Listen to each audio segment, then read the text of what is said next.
a minute, share. I hit share, but it's not full size. Is it?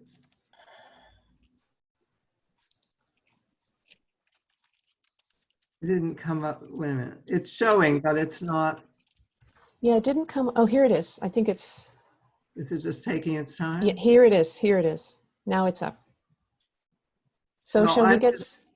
Yeah, we can You get can started. also, if you can make it. Maximize it. You can maximize it by going to slideshow and starting with your slideshow from the beginning. Like you hit the slideshow tab, and it will just take it to your first slide. Do you see what I mean? No, where's the slideshow? There's a slideshow tab at the. It's Oh, part of your top, PowerPoint right. operations. Yeah. Oh, I see it. Okay. So I do from the beginning? From the beginning, yeah. And but it lets me advance it, right? Yes, you can advance it using your arrow keys, or if your mouse has a wheel on it, you can use that. I got arrow keys. You can also use the end button, Tim is saying. But how do I see? I can't see anything as far as the chat or any of that. So right, so you can pull up the chat on the side. Apparently, it'll just obscure part of the. Right now, you and I are obscuring it too. Yeah, so you can also minimize that by going to the top of that and just put talking, so you don't. It's not hidden. I don't have any. All I have is the PowerPoint, and oh wait, there it is. I see it. All right. So, what did you say I should do? If you want to minimize the views of your participants, you can move your mouse to the top and select just to have one speaker or just talking. It can make it smaller. You can minimize that view. Oh, I see. Wait a minute. Hide video panel. If you scroll to the top where the pictures are, there's a small menu. Like if you put your mouse on top of the picture of me, you have a few little options. Oh yeah. And you can adjust the way it looks. In video, show non-video participants. That's all it says. It's not that important. Okay, that's fine. I guess. All right, so shall we start? Sure. Okay, so this is Human Resources Practices for Growing and Sustaining the Peer Workforce. And I'd like to introduce Jessica Wolf from Yale University's Department of Psychiatry to talk about some good practices. So go ahead, Jessica. Thank you very much. And I'd like to welcome everybody else who's in the group so far. Let's see, we have 16 people.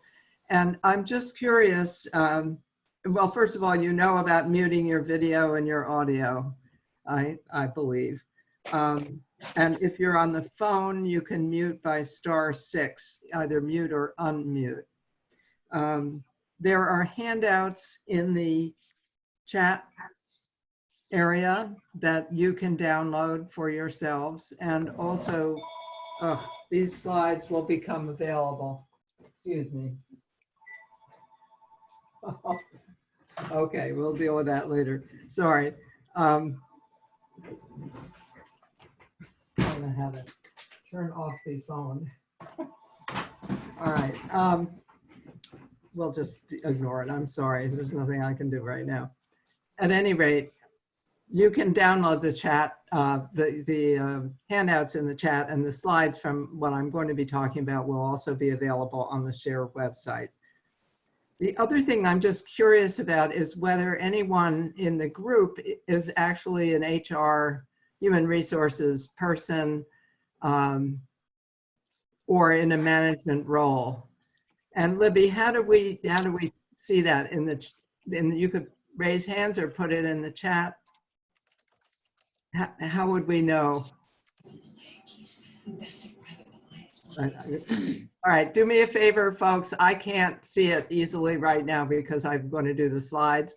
But if you are in an HR role, would you please indicate it in the chat, and also what your role is? Just your name, where you're from, and what your role is. That would be really helpful to me, and we'll figure out a way to engage later. I'm doing my best here. So I'll tell you a little bit about myself, because actually I've been in administrative roles. I've been in educative roles. I also coordinated and taught in a mental health certificate program, which was kind of a precursor to peer specialist employment. And I am a person with lived experience. So I have worked as a supervisor. I have not worked as a peer specialist.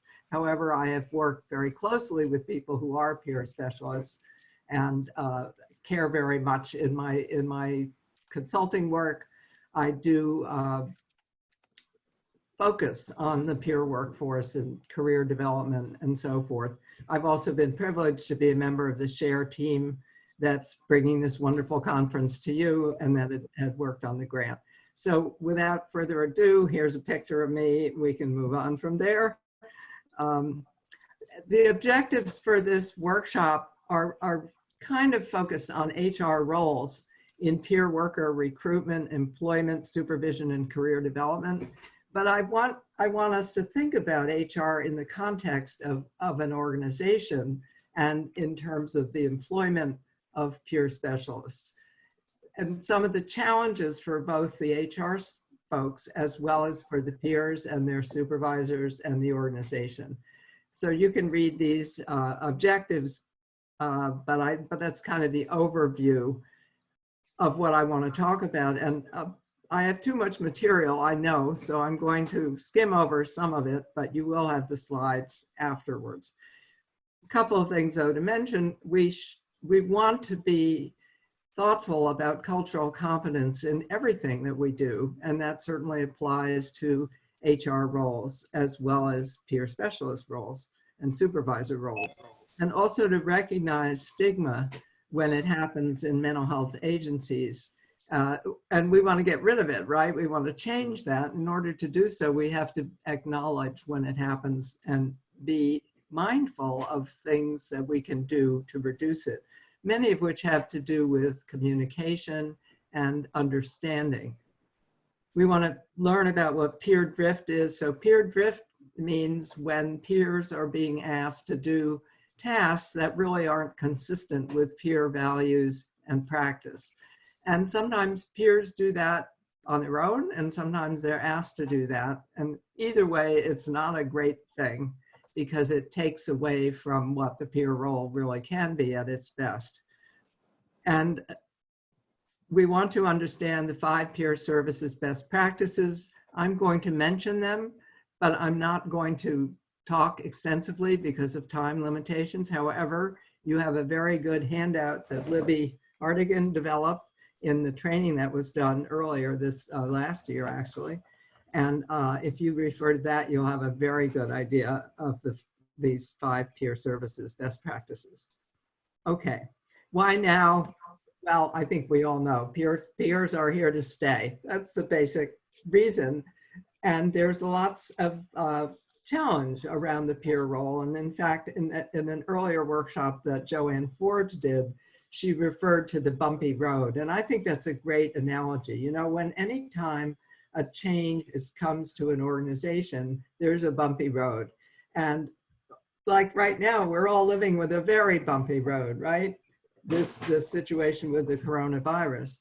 So when we have that, the challenge is how do we acknowledge it, deal with it, and move beyond it. So agencies struggle with high turnover and burnout and uncertainty about boundaries for peer workers. And many times peer work isn't really yet where we want it to be. So we're in a time of change and challenge.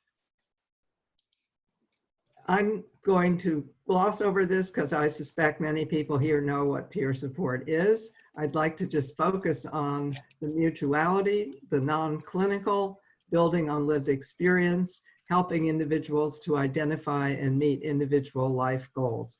But these quotes are kind of useful because they're from SAMHSA, the Substance Abuse and Mental Health Services Administration, which is the federal government, and it's really nice that in 2017, they were talking in this way, because believe me, I've been around for quite a few years, And I was there when all we talked about was institutional care. And so it's satisfying to see that SAMHSA, the feds, are saying and acting on these things. So for those of you who are younger, you might not know that. So I do want to emphasize that. And even peer support workers are people who have been successful in the recovery process. The word recovery didn't exist when I first started in the field. So it's very gratifying to see. Recovery is a process of change through which individuals improve their health and wellness, live self-directed lives, and strive to reach their full potential. So very, very important. And the dimensions: health, home, purpose, and community. Again, I'm happy to be able to read these to you today. Okay, peer specialists work in a lot of different settings. They offer emotional, informational, instrumental, and affiliational support, which means they help people with feelings, information, doing things, and relationships. And they walk alongside people in recovery. So this is kind of geared for people who might not know these things. Many of you do. As many of you know, peer specialists work in mental health settings, substance abuse, forensic, where criminal justice and mental health systems intersect. Some are parent partners working with parents and families. There's peer workers with transitional age youth. We hope they are themselves young people. The veteran system has a very extensive peer support employment, which I will mention. They also have a great career ladder, unlike some systems. Peers work in primary care, combining physical and behavioral health considerations, and also in specific health conditions such as diabetes, cancer, and so forth. By the way, there's an interesting website, which is in the references you'll see later, called peersforprogress.org, which is global and started out being focused on diabetes, peer support for people with diabetes. It's interesting and gratifying to see that peer support is very widespread. Integrated settings and rural settings. And of course, today, there's going to be an increasing focus on peer support workers using technology to connect with and help people who are recovering from mental health conditions and others, and substance use as well. Peer support workers work in traditional mental health agencies, substance use treatment, primary care, integrated settings, health homes, federally qualified health centers, peer-run agencies that may contract with any of the above to provide peer services, or, such as in the case of SHARE, running their own peer services to help other people. And in other settings, and as I've added just today, including using technology to maintain relationships despite physical distancing. And there is a certificate in peer support technology that is being offered through Dartmouth, and I certainly commend that to your attention.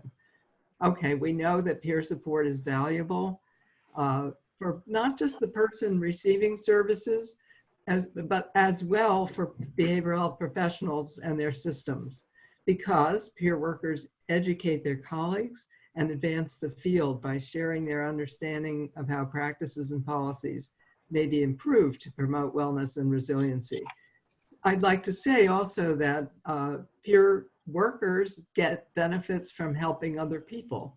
We all do, right? It's giving as well as receiving. That sounds great. There are challenges, however, in adding new roles, and some of those include lack of familiarity. Please mute your microphone. Thanks a lot. Sometimes leadership and staff aren't so tuned in to what peer support is and how it works, let alone to welcoming a new person or people on their staff. And from the point of view of human resources workers, there are challenges because HR is told, make sure there's no discrimination, make sure you're complying with the Americans with Disabilities Act. Now they're told, well, we're going to be hiring people with disclosed lived experience. So that's a sort of newbie, right? It requires figuring out how to do that within the legal rules that all HR systems operate on. So there's kind of a mixed message going on. Sometimes peers get hired without clear direction. Sometimes they get supervisors without the supervisors really understanding recovery values and peer roles. These are things that can be addressed. How do organizations prepare to offer peer support? So one key factor is that the HR office and staff are familiar with recovery values and peer roles. It's not just the HR though, the entire staff really needs an orientation to what is peer support, what do peer workers do, how does that fit into what we've been doing, how is it value added, etc.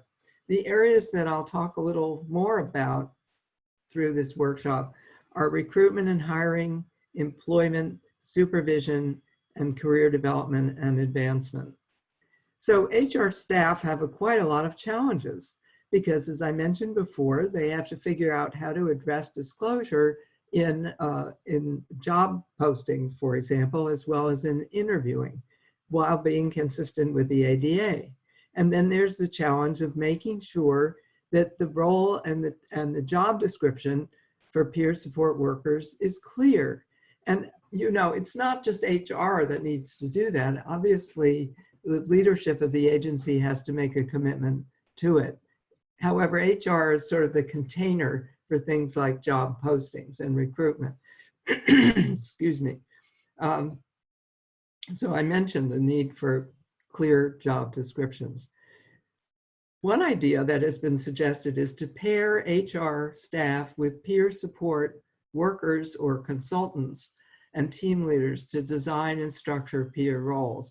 So don't ask HR staff to do something that they don't really know a lot about. Partner them with peers who are knowledgeable and have some experience in developing job descriptions and role clarity. HR serves as a resource for staff role clarification, conflict resolution, and career development. As you know, in large agencies in particular, if there are conflicts between staff, they often go to the HR office. So it's ever more important for HR to understand and be familiar with all of these concepts. And then at the bottom in bold, agency leaders must assure HR capability to accomplish these tasks. So again, if you think of an organization, it's kind of like a big work family. HR has to have the support of the leadership, because if they're out there by themselves, it isn't going to work. Some additional tasks we already mentioned: recruitment, interview practices and regulations. We don't have time to go into them here in detail, but in one of the resources at the end, there are sample interview questions that you can look at that from both ends. If you are working as a peer specialist, you might help to partner with HR in terms of developing some questions for interviewing peer support. And actually we had a workshop earlier, I guess about a week ago, and there were a couple of recruiters there who were working for large organizations, and they were given the task to recruit and hire peer specialists or peer workers for their agencies. And they really didn't know where to go, didn't know how to do it. And so this is hopefully to give some guidance on how to do that. And certainly a good place to look is in places where people are getting trained to be peer workers, rather than just sort of generally out there in the recruitment world. Job postings and descriptions need to be specific. Benefits management is very important. Creating equitable compensation and career development opportunities. We'll talk about that additionally. Peer workers have lots of challenges. One of them is being the new staff. It's pretty tough to be, coming into an existing organization. So we always advise that there should be more than one person in the role, but sometimes that isn't observed and people are out there by themselves, really important to develop a support network. Coming into pre-existing structures and relationships and making their way. So it's like any other new experience. I always tell people, you know, when you take a new job, you're working in a new environment, you're likely to be exhausted just from that, because so many new things are going on. You have to get to know people, you have to get to know the rules, you have to get to know your role, you have to know where things are, you know. So there's just a lot of adjustment that happens for everybody. And as I mentioned, sometimes being the only peer or one of a few dispersed peer workers. So try to avoid that, but if you, and it's certainly a question to ask, if you are interviewing for a job, how many peer support workers are there? Will there be others in my division or team? How can I make sure that I'm connected with other folks? That question you might or might not ask your recruiter, but you would certainly want to explore it. Being a peer worker, there are benefits and challenges of disclosure of lived experiences, as many people in this conference have already expressed. Sometimes it becomes stigmatizing, which isn't fair. And we need to educate other workers that it's a badge of honor, it's not a stigma, but it doesn't always work that way. So that's part of the challenge.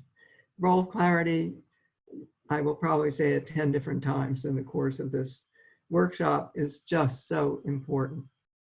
Avoiding peer drift. If you're a peer worker or if you're a supervisor or a manager, please be clear about what it is the peer worker is supposed to be doing, and don't ask them to sweep the floor. Don't ask them to drive the van.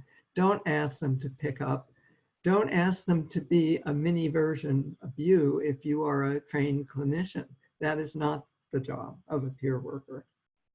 Isolation and lack of community, lack of organizational support. Again, these things can be resolved and addressed. It doesn't happen overnight. And going back to Joanne's wording, it can be a bumpy road, but that doesn't mean it can't be resolved. We've had examples just this morning or afternoon of people who said, you know, when I first came on, my supervisor didn't get it, didn't understand what I was talking about. Then she went to a training and she came back and she said to me, now I understand some of the things that you're dealing with. Stigma, microaggressions and microaffirmations. So those mean times when people, what I like to say is damning with faint praise. That's a microaffirmation where they say something that sounds like it's nice, but there's like an undercurrent underneath it. It's not so nice. Or microaggressions, like you say, oh, I'm not feeling well today, if you're a peer worker. And someone around you says, oh, are you taking your medication? Maybe you need to change your medication. Would they say that to somebody who's not a peer worker? Maybe not. And so you need to find an appropriate response that doesn't promote that while at the same time preserving your dignity.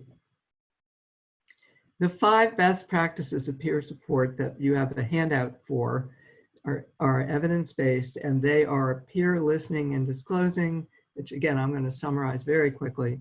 But please read the handout, it's really excellent.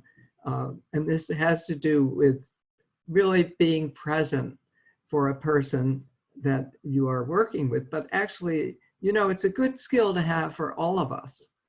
And using disclosure in a way that fits the situation rather than just because you're in the mood to disclose, but it's being strategic in how you use disclosure for someone else's benefit. Self-help support groups.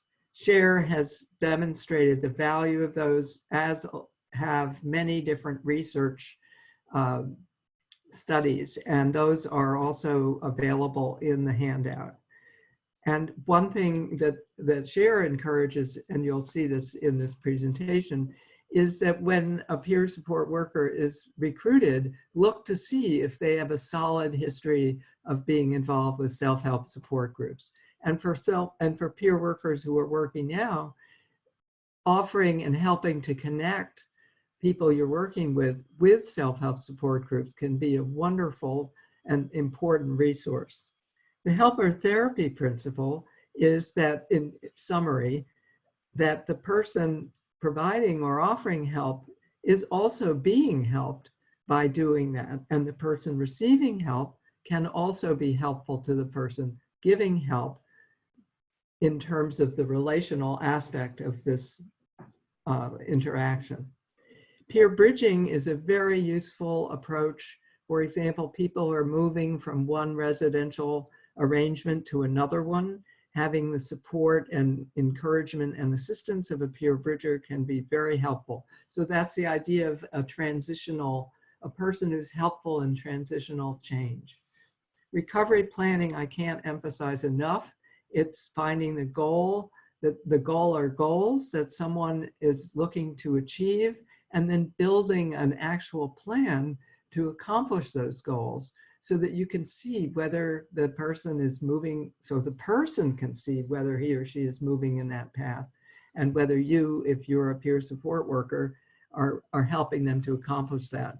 Why this is important is also for human resources workers, staff, as well as supervisors to understand these practices, and so they can be aware of them and knowledgeable about them.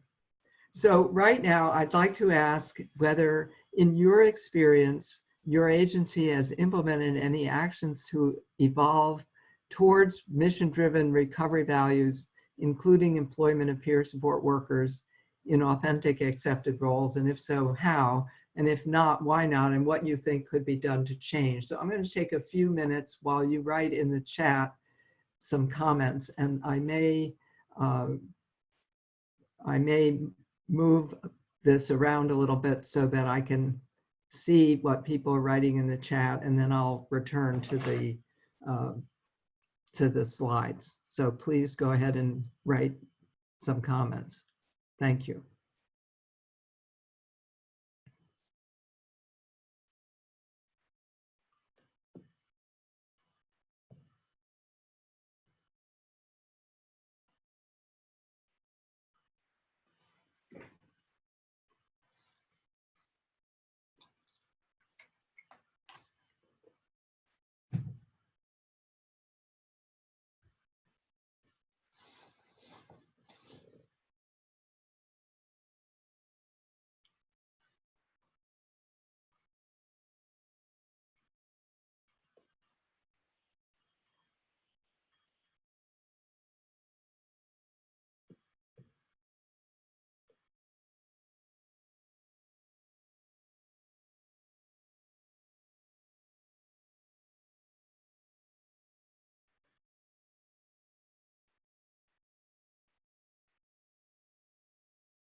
Okay, I will now resume the slides. It's interesting. I think we have an interesting mix of people who are peer specialists in administrative roles and also in supervisor roles. So I will try to be responsive to that as I make comments, but please feel free to to put things up in the chat. Now, what's going on? Why am I not advancing my slide? Let's see. Help. Okay.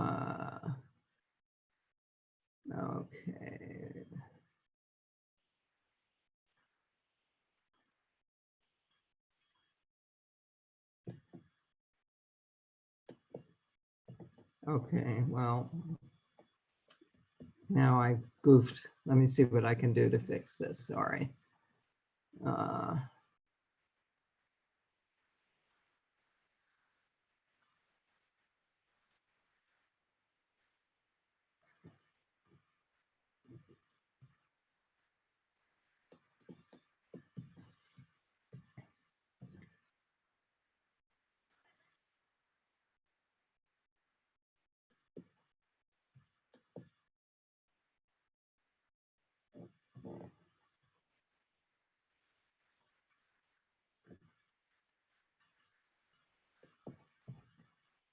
Okay, here we go.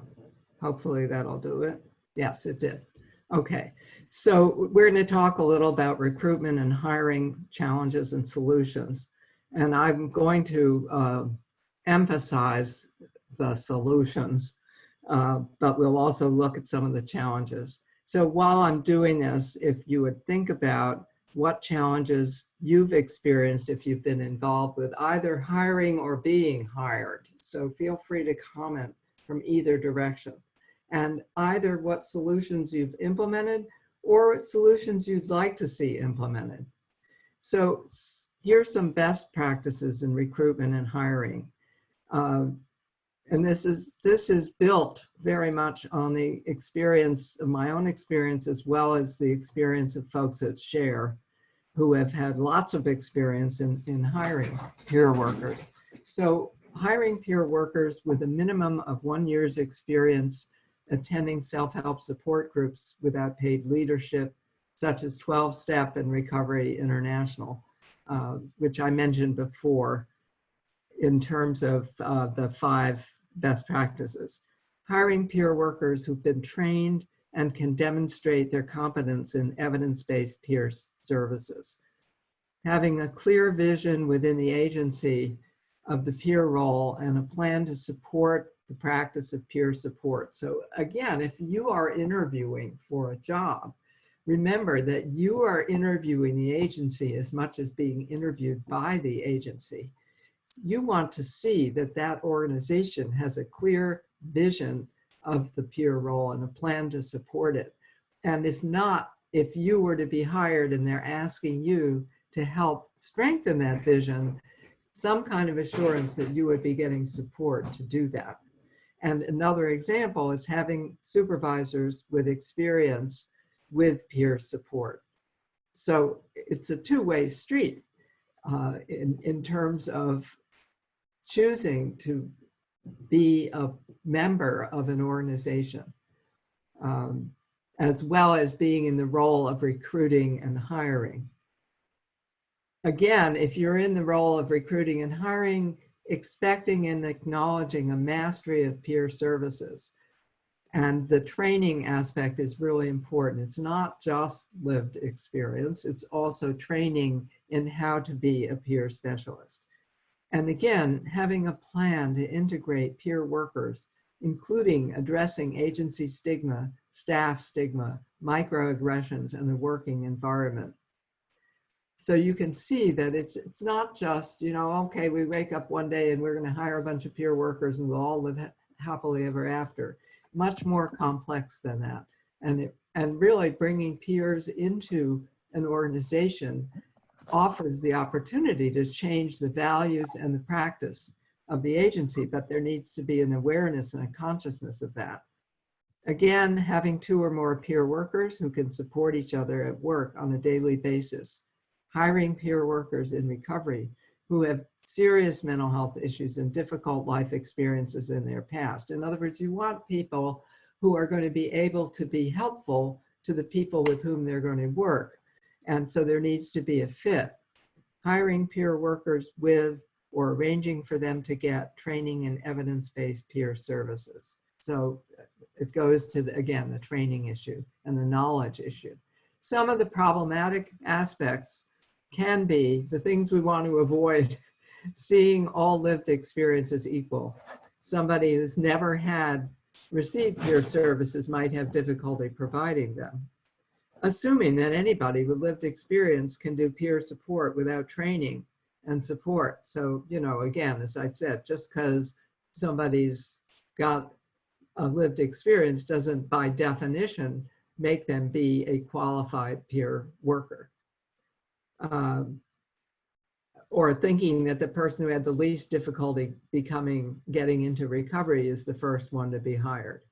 A lack of awareness that hiring peers to do peer services is different than supportive employment. I really want to pause on that because sometimes agencies have the attitude, well, you know, peer support is just another peer supported employment program, and peers should be grateful that they got a job, they're getting paid.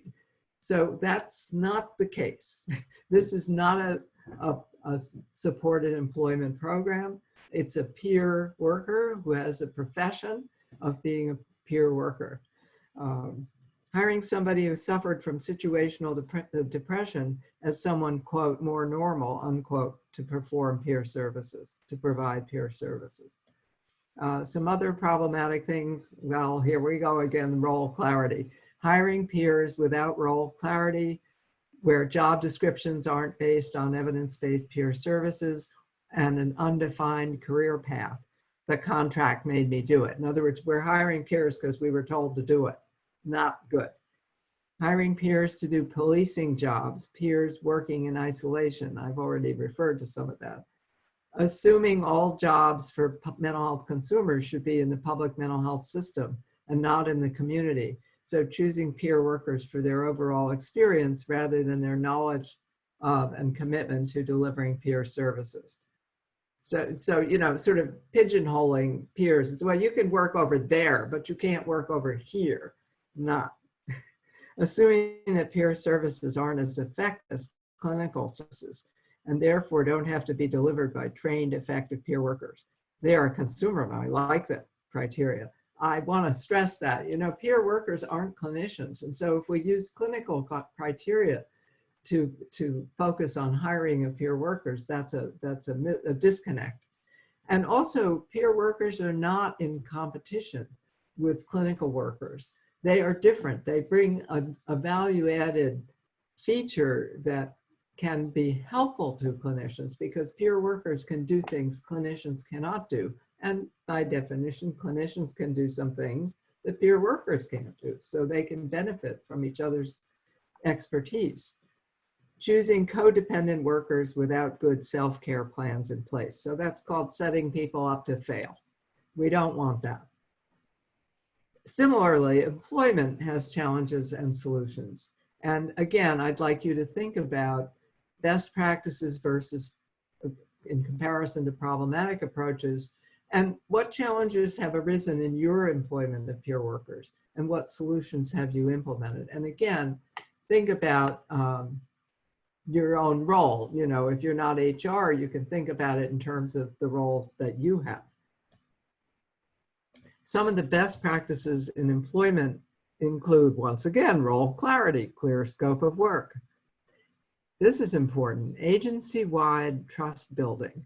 That means all staff, meetings of all staff, emphasis on good communication, high recovery orientation, trainings on stigma, being an ally and bias reduction. So, you know, this isn't something that just has to do with peer workers. Everybody needs to have some orientation to these topics. When peer workers come into an agency, that can trigger the need to focus on these topics more clearly. However, it's not just the peers that really need to be thinking about them. It's the whole agency and the whole staff, and everyone can benefit. Including peer workers and all staff in brainstorming and decision-making about clients and agency goals. So we've got to think about peer workers might be an add-on in terms of more recent hire. They are not an add-on in terms of the importance of their role and their voice. And it's so important to have peer voice at every level of the agency. Validating peer worker and all staff input and listening to it without discounting it for clinical or other reasons. So this has to do, you know, with recognizing that folks have different roles and all those roles are valuable. I like to think of it as an orchestra, you know. We all play different instruments, and each instrument is really important in playing a symphony. If we don't have the oboe or the bassoon or the glockenspiel, or the timpani, or the drums, you know, or the bass, it changes the nature of the music.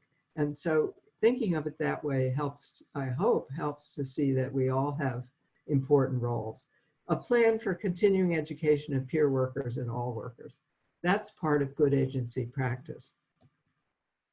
And additionally, being mindful and open about the fact that sometimes people feel threatened by new workers or competitive, and they don't see the value.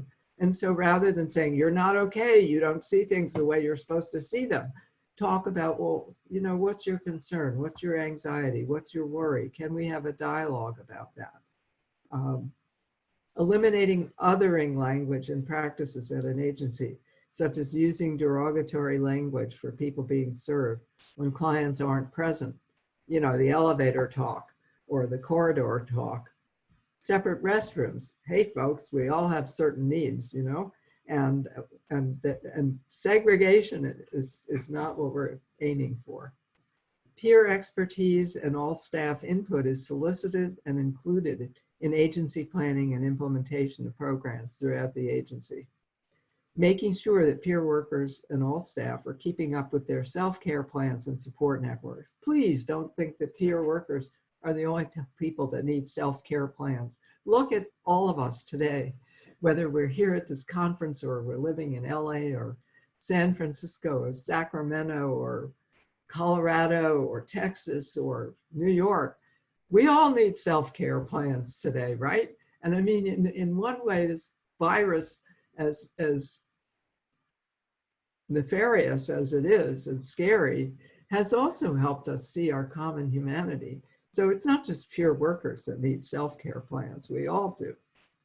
Some problematic employment practices are, as I've said before, using people trained in and hired to perform peer services in other roles like delivering bad news, policing, case management, or clinical roles. Seeing licensed positions as the career, as I would say, as the only career or the preferred career path for peer services providers, and encouraging peer drift. Because listen, if a peer worker decides to become a social worker, that's his or her prerogative. However, if somebody is worried about that or wants to stay in a peer role and have career advancement and have additional learning and training, we need to set that up. And we don't want to say, well, if you're a peer worker, the best thing you can do is go to social work school or become a psychologist. Now, some of my friends and colleagues are both peer workers and social workers or psychologists, and I'm not dissing that. I'm just saying we don't want to say to peer workers, the only way you can be anybody in our system is get some kind of non-peer credential. Having an unclear scope of work for delivery of peer services. We've said this many times before. Seeing mistakes or missteps as a consequence of the peer worker's mental health issues rather than just mistakes or missteps. You know, the famous thing about Freud is sometimes a cigar is just a cigar. Sometimes a mistake at work is a mistake at work. It's not about my mental health status. In addition, big no-no, establishing or maintaining therapeutic relationships with peer workers, or I might add any other worker. If you're a supervisor, you're not supposed to be having a therapeutic relationship with anybody that you supervise. And if you're a manager, and if you're a peer supervisor, none of the above. Having low expectations of peer workers or overprotective interventions. Oh, dear, you can't do that because you're a peer worker. No. Discounting expertise of peer workers in the delivery of peer services. Lots of times after peers have been in agencies for a while, non-peer workers come to them and say, you know, I'd love to have your perspective on this because I think you might see things in a way that I might not see them, and that would be helpful to both of us. Holding clear peer workers to clinical boundaries. Because peer workers aren't clinicians. Why should they be held to clinical boundaries? That isn't to say that there don't need to be ethical guidelines and peer practice guidelines. Absolutely. It's important, though, to recognize they might not be the same guidelines that clinicians are given or asked to accept. Supervision. Now, again, HR and supervision aren't one-to-one, but it's really important, it's really important for human resources folks to be familiar with some of the challenges and issues that supervisors deal with. Because as I mentioned, sometimes if there's conflict, it's going to end up on the door of the HR staff. So again, think about your challenges in supervising or being supervised as a peer worker and solutions that you've implemented. And I'll talk now a little about problematic approaches and best practices, or vice versa, because I like to start with the best practices so that we reinforce the best practices and minimize the problematic ones. So one very important thing, and other people have been saying this today in the conference and other workshops I know, is being aware of the impact of trauma and traumatic histories that all staff may have, including peer workers, supervisors, and the people being served. Being aware of that is helpful in terms of attitudes towards authority, the kinds of words we use, the tone of voice we use, and frankly, you know, it's kind of like universal precautions. It's a smart idea to think most everybody has some encounter of some kind with trauma. And so when we interact, it's really helpful to have some awareness of that and take it into account. Collaborative supervision, such as the developmental model of supervision, which Jason is giving a talk about right now. But fortunately, all the slides will be available, and the recordings, I think, too, maybe. Tracking data using a Kaizen approach of continuous improvement based on data. So the idea there is, you know, Rome wasn't built in a day. And so when we want to take on a goal in supervision, we do it in increments and we look back to see how far along we've come. Supporting the supervisors of all staff, including peer workers, so they're not marginalized or treated as having a less important job because they're supervising peer workers. Joanne talked about this earlier in her workshop, that sometimes supervisors get stigmatized when they're assigned to supervise peer workers. Now, it's usually clinical supervisors who feel that way because they've been taught they're supposed to be supervising or mentoring someone in their field who's coming up to become, let's say, a social worker or a psychologist, or is a newly practicing person in their field. And now they're told, oh, your job is to supervise a peer worker. Now, the thing to do is to help the supervisor see that that's an opportunity to learn about peer work and peer services, and then figure out how, as a clinician, to be able to supervise if that's where your assignment is. When we're talking apples and oranges, how does an apple supervise an orange? Well, maybe it can be done, but the apple sure needs to learn about the orange first. Educating all staff on supervised peer services and their benefits. I've said this over and over again. Organizational culture is key to all of this. There's got to be a culture in which peers are welcomed and staff are encouraged to learn and accept the peer roles and interact. It's not a one-way street. Continuous training and management actions that reinforce the importance of peer services for the best outcomes for the people being served.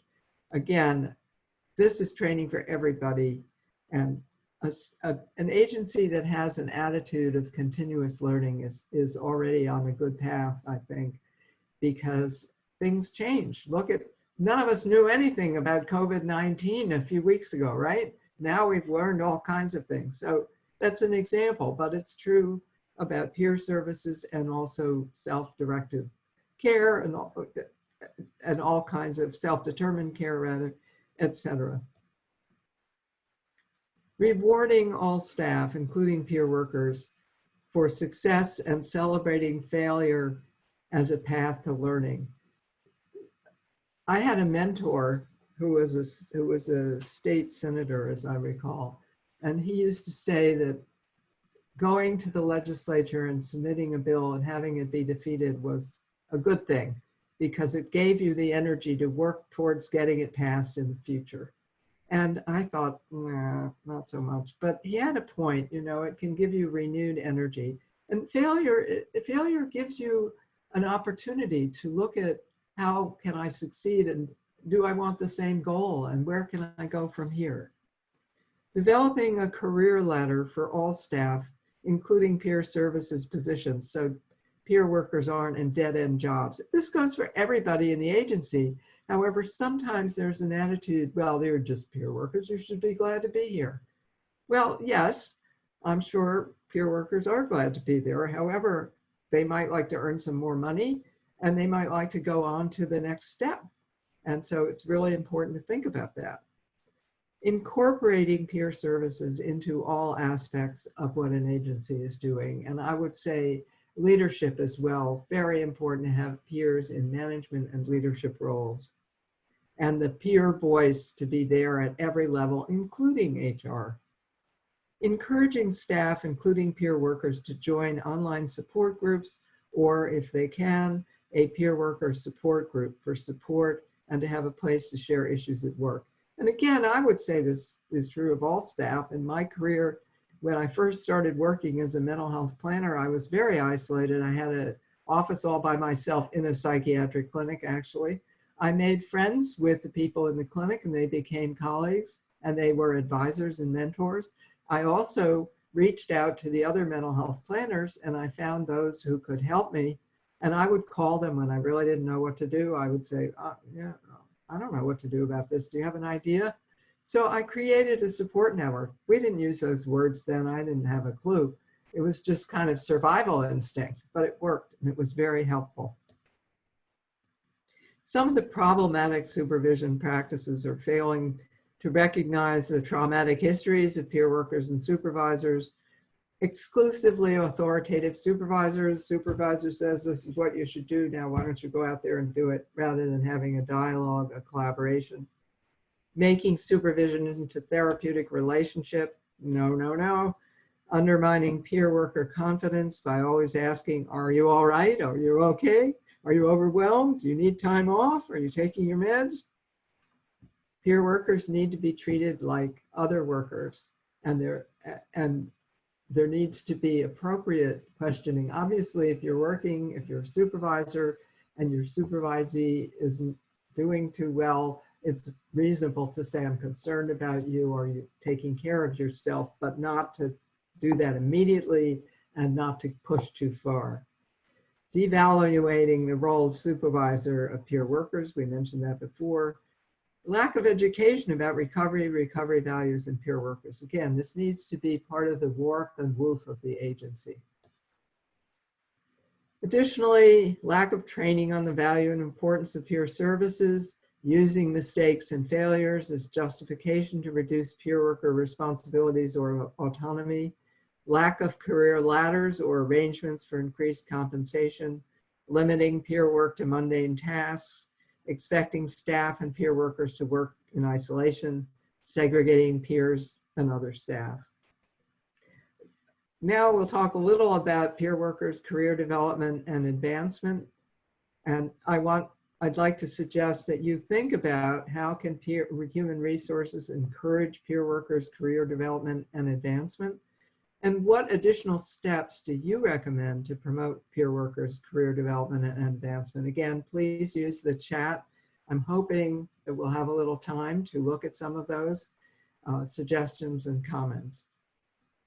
I'll give you some suggestions too, though. Some best practices are that supervisors discuss career advancement with supervisees, whether they're peer workers or not. What are your goals? What career direction do you see yourself taking going forward? Do you want to continue doing peer work? Would you like to have more responsibility, etc.? Building in promotion, merit increases, added job responsibilities, and increased compensation opportunities in regular performance review. Again, this gives people the idea, oh, these are part of our agenda. We're going to be thinking about them all the time. That's going to help me think about them. If the agency is setting that agenda. Release time and funding need to be available for staff continuing education and academic studies.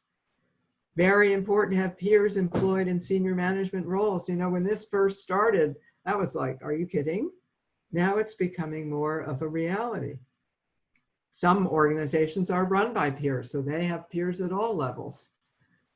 HR and supervisors need to advocate for peer advancement. Leadership and HR create and implement agency, career, and compensation ladders. Leadership assures peer voice throughout the agency. Very, very important. And it's not just do as I say, do as I do. And that's why I'm saying agencies need to address this at all levels by having visible people promoting the career voice. Well, stigma in the workplace, we're going to talk about this very briefly, but it's a really critical issue. And think about what are some examples that you've seen in your own operation, and what suggestions do you have about how to reduce stigma towards workers with personal experience in mental health issues. I'd like to put in a plug here that Cher has put together some modules, learning modules that you can use to discuss in your staff meetings that might help you with that. We had a number of trainings during this project about stigma and cultural competence and othering and being becoming an ally and dialogue rather than debate, and microaggressions and microaffirmations. And I'd like to, we don't have time here to discuss these in detail, but I'd really like to encourage you to look into those modules and to use them in your own practice. And also look at, there will be, for each of these trainings has been discussed today at one or another workshops. And so the slides and the information will be available to everybody who can, you can use them in your own situation, I hope. Here's some suggested training topics for all staff. Some of these we've mentioned before. Recovery values, that people with mental health conditions can and do recover. The definition of peer support. Now, SAMHSA has these wonderful infographics, which are listed in the references that you'll see shortly and that you'll get as part of these slides.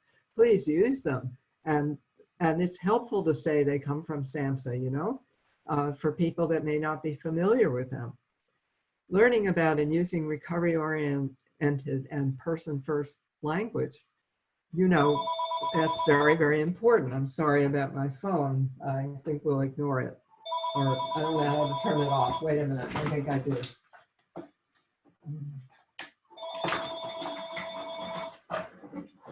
Maybe I'm done. I'll put it somewhere else. Okay, sorry. The joys of remote work, right? I turned off my mobile phone, but I didn't think about how to turn off my regular phone. So anyway, about the language, very, very important that we all learn how to use words and language that are affirming rather than debasing. Understanding and avoiding peer drift. We've talked about that a little before. Building communication skills such as dialogue rather than debate, practicing cultural humility, reducing othering and stigmatizing behaviors. I hope that you will take that seriously for those of you who haven't been exposed to the ideas of cultural humility. And we've used many of these concepts in the training that Cher did, and I hope we'll be able to share them with you. Challenging negative attitudes about employment of people with lived experience. Yes, this is really important, and we can all be models. I'm going to go through these really quickly. I think we've mentioned some of these about making sure you employ people with lived experience who have training and support group, self-help support group experience. Hire people who are in recovery, who have gotten there by overcoming many obstacles. Using ethical guidelines, very important, as I mentioned before, since some of the boundaries are different for peer and non-peer workers. Addressing boundary issues, so people aren't working at an agency where they receive or recently received services, or on a team where a clinician had previously provided services. Making sure to have clear job descriptions, training all staff on peer roles. I'm repeating these things, but they're really important. Arrange for new peer workers to have mentors who aren't their supervisor to help them adjust to the organization. Very important, very valuable. Wherever possible, have peers trained by peers and supervised by peers. Make sure supervisors are using collaborative supervision and data-informed plans of actions. Make sure to have opportunities for career advancement. Implement policies and procedures that articulate a policy of inclusiveness, the value of peer workers, and promotion of a non-stigmatizing environment. make sure peer workers get continuing education. Peer workers get continuing education in peer services. Very important. I'm not going to deal with the don'ts except very quickly. Well, this one is really critical. Don't exclude people with lived experience with a criminal record, because many times they've been arrested really more about their mental health issues. Don't exclude people because of gaps in their resumes, because it can take many years to get stabilized when experiencing mental health symptoms. And until recently, mental health consumers were discouraged from working. And I'd like to mention, incidentally, one of the best things to do about gaps in your resume is, when you're creating your resume, is to say, occupied full-time in assisting a family member with illness management or something like that. It doesn't have to say that it was you if you're the peer specialist, but I think there are creative ways of dealing with those gaps too. All right, I'm rushing because I would like to have a little time to look at the chat and also interact with you. So I'd really like to thank you. I know you've offered valuable ideas and insights while listening to me, but I'd like to just briefly show you that there are these references. There are 3 or 4 pages of them, and encourage you to do the evaluation. Now I'm going to stop sharing this screen and go to the chat so we can perhaps look at some of the things you've said.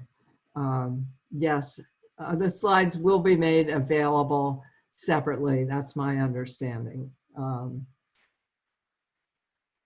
Okay, I'm looking at Michelle. We have about 40 peers that work within the agency of over 1,000 employees doing a monthly supervision, right? This doesn't work. So now you have 10 to 15 people. We're doing this weekly. You're doing this. That's really great. Let's see if there's any other comments or these are, you know, I feel badly giving you all this stuff without having so much interaction, especially because the last workshop I was doing had much more, was part of, had much more interaction. But at this point, if people would like to speak, please let me know, and I will unmute anyone who would like to say something. I'd like to give you, I feel badly, as I said, so if you have a question for Jessica, or you just want to speak up, you're welcome to unmute yourself and just put your voice in the room and ask a question or make a comment. I know it's a little bit hard because the online format is less inviting. It's a little bit intimidating. Well, or also you could write in the chat if you want, but you know, I'd really love to get some feedback. And I do apologize. There's just so much material that this was not easy to present as an interactive workshop. Because Jason and I did a similar workshop over a course of 3.5 hours. And so we had lots of time to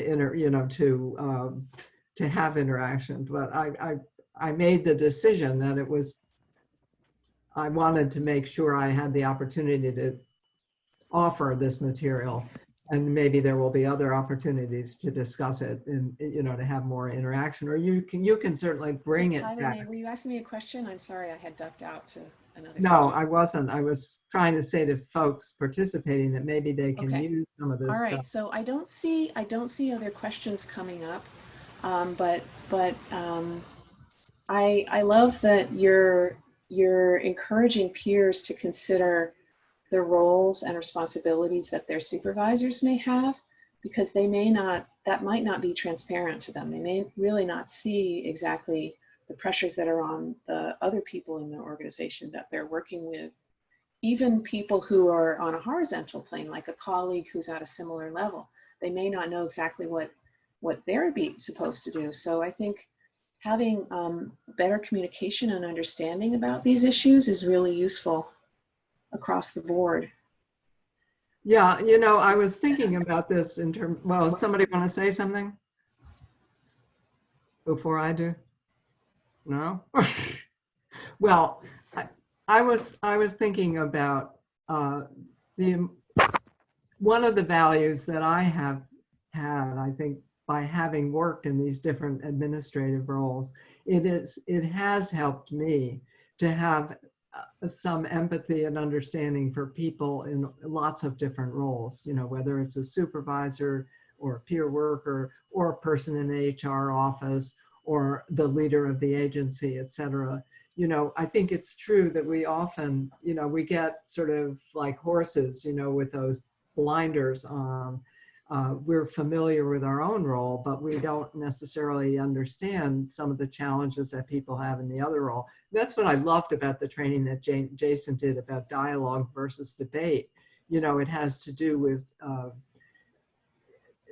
being able to ask questions of other people rather than sort of assuming things. You know, we can learn to ask other people questions and find out what they're really feeling, and then come to some way of sharing a common goal, even if we are in different roles. And I think that's true. You know, I worked in the state system, and it was very rigid in many ways, and yet I was able to find times when, well, people could wiggle around a little bit, or they had some leeway, but I had to have some understanding of what it was that they were faced with. Jessica, I have a question that's maybe a little bit more personal. Sure. Which is that I feel you bring so much to this, having been working on these issues for a long time.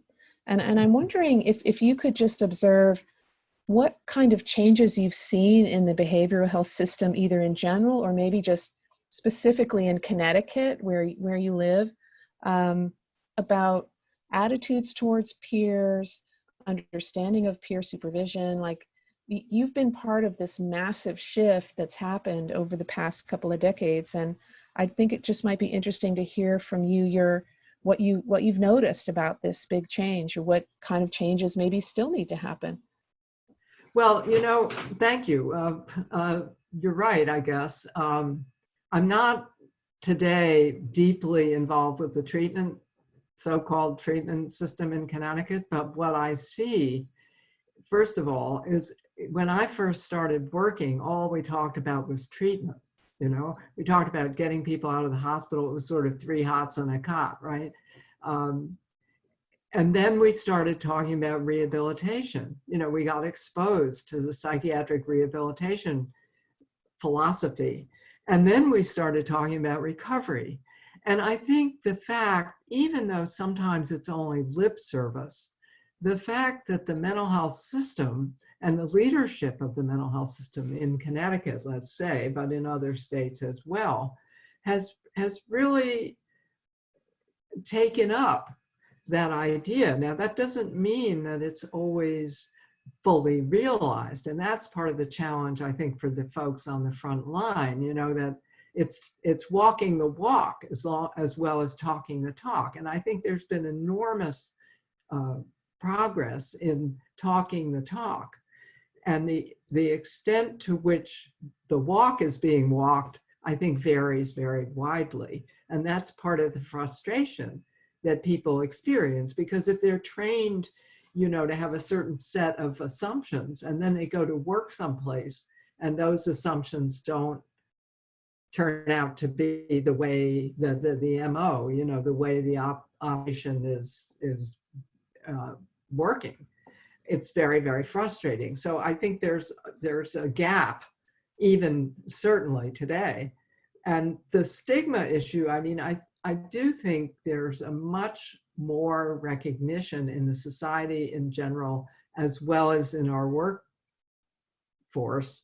and our workplaces, about, gee, mental illness isn't a sentence of death, you know, although sometimes it is in reality, because people die much sooner than they should. But we certainly still have lots of work to do.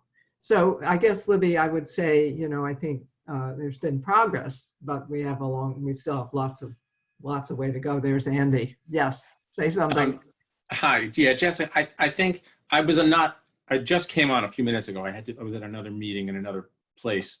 But one of the things that I've observed certainly since the 1980s, is that what's important is to have allies in the non-peer world who get it and understand peer support, at the same time that we have people in the peer support world who can somehow cross over and can have credibility and have the courage and the whatever it takes, the chutzpah, whatever it is, to kind of challenge some of the traditional understandings of mental illness. I mean, that's part of how this movement has evolved through leaders, you know, dating back to Judy Chamberlain and Howie the Harp, the whole history of consumers who've challenged the way the system works. Having people on both sides of that kind of vague dividing line who are able to work together and push change through the whole system, I think is an important element of this. You know, that's a real, thank you, Andy. That's a really important point, because I think allyship both ways, you know, what you're talking about is people who aren't peers getting it, and people who are peers being able to communicate with people who aren't peers, and together forming a coalition to promote recovery and peer services and so forth. Yeah. So that's a great sort of vision, I think, to have, and to think about partnering and collaborating, because that's what we need to do. I mean, we've got to, you know, we can't just sort of, well, I'm okay, you're not okay. You know, we're all in the soup together. Right, right. And I think I learned that way of thinking years and years ago in New Jersey when I was involved, you know, Collaborative Support Programs of New Jersey, CSP and Yes.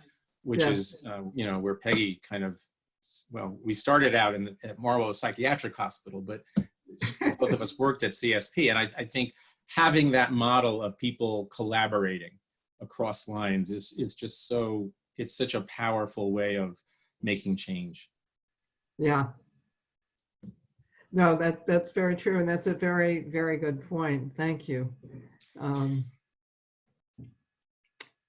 Other comments? Or Chuck? Hey, Chuck, nice to see you.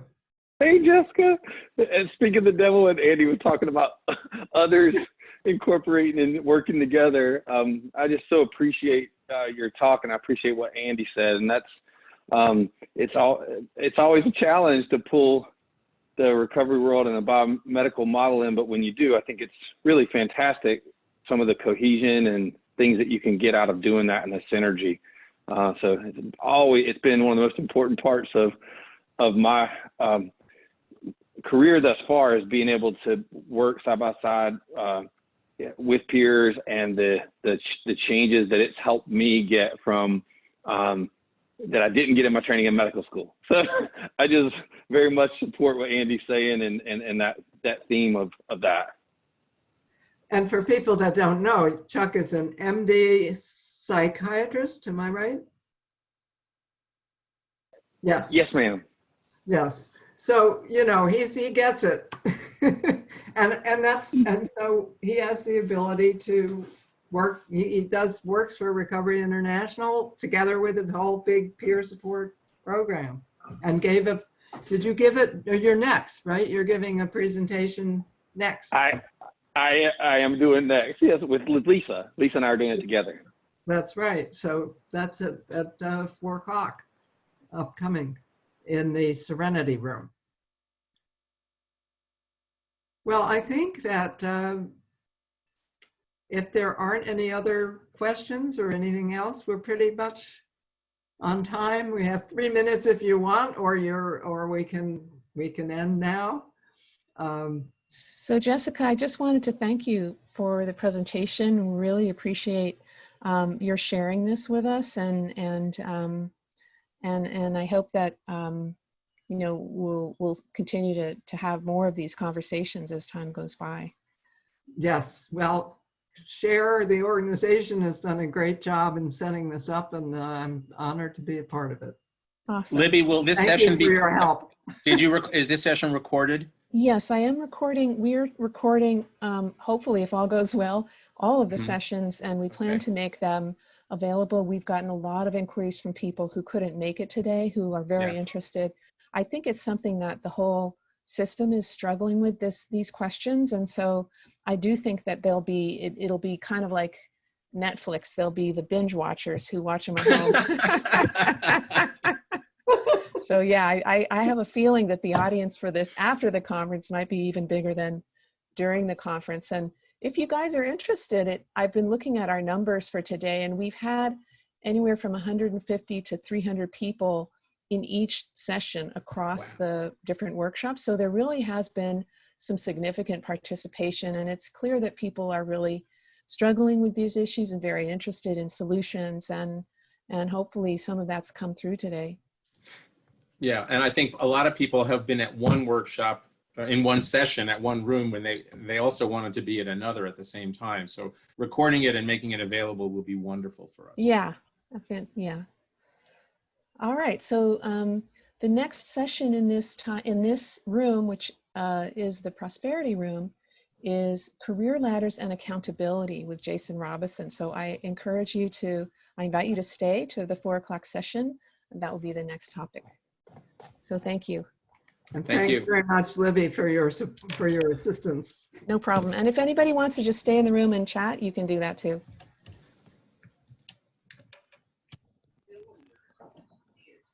Hey, Jessica. It's good to see you. I really enjoyed that. It's Chuck. I'm gonna go back and try to. I missed a little bit of the beginning because we've been in meetings I guess today is going on like day 13 of our COVID virus prep stuff with all of our sites. Our sites in California and Washington State are really busy and dealing with stuff. So. I can just imagine. No, Chuck, no problem. How are you doing? It's so strange how this kind of a crisis, out of it has come the opportunity for certain things to happen that otherwise would not have happened, including this kind of broad participation in this conference. No, I wasn't going to be able to be here, and now at least I'm able to get to some of the sessions. Enough. Yes. So no, it's a very interesting thing how there's always a silver lining in every cloud. I know it sounds trite, but it's important to keep in mind. Well, Chuck, good luck with your presentation. I may or may not. Thanks, Jessica. I haven't figured that out yet. Yeah. But I wish you all the best. And it's so nice to 7 see you. o'clock.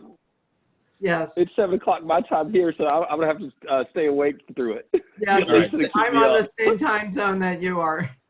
Say hi to Lisa for me. I'm going to be with the Take care, U of A y'all. people in the other room. Oh, Good. great, Andy. Take care. Nice to And meet thank you. you Take both. care. Thank you Bye, so y'all. much. Be well.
فينا شنو حظها؟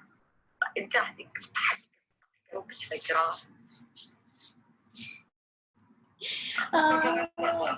ابي اشوف. انت لما تخاف من المدرسه ترى وايد تتعلمين، يعني ترى انا وايد